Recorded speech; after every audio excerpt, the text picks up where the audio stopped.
शरारती चीकू और हनुमान जी। एक छोटे से गांव में चीकू नाम का एक शरारती लड़का रहता था। उसे हमेशा नई नई शरारतें सूझती रहती थीं और वो दूसरों को परेशान करने में मजा लेता था। एक दिन पतंग महोत्सव आने वाला था। चीकू ने सोचा कि क्यों न सबकी पतंगें छिपा दी जाएं।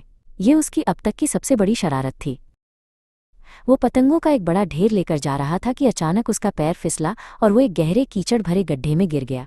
पतंगें चारों ओर बिखर गईं और वो फंस गया।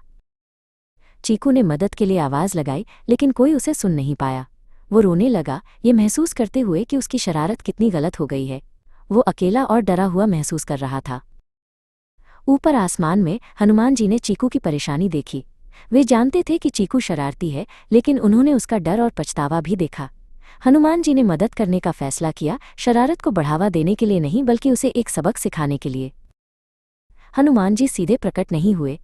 इसके बजाय एक तेज लेकिन कोमल हवा के झोंके ने एक मजबूत डाली को उठाया और उसे चीकू की पहुंच में रख दिया।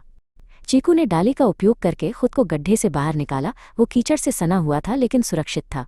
उसने चारों ओर देखा, ये सोचकर कि डाली वहां कैसे आई। फिर उसने सभी बिखरी हुई पतंगें देखीं। उसे शर्मिंदगी महसूस हुई। उसे एहसास हुआ कि उसकी शरारत ने ये सारी परेशानी पैदा की थी और वो लगभग घायल हो गया था। चीकू ने बाकी का दिन सावधानी से सभी पतंगे इकट्ठा करने और उन्हें उनके मालिकों को लौटाने में बिताया, अपनी हरकतों के लिए माफी मांगते हुए। गांव वाले हैरान थे लेकिन खुश थे। उस दिन के बाद से चीकू बदल गया। उसे अब भी मज़ा पसंद था, लेकिन वो अपनी चतुराई का उपयोग दूसरों की मदद करने के लिए करता था, न कि उन्हें परेशान करने के लिए। और कभी कभी जब वो कुछ अच्छा करता था तो उसे एक गर्म कोमल हवा का झोंका महसूस होता था, जो उसे उस दिन की याद दिलाता था जब हनुमान जी ने उसे एक मूल्यवान सबक सीखने में मदद की थी।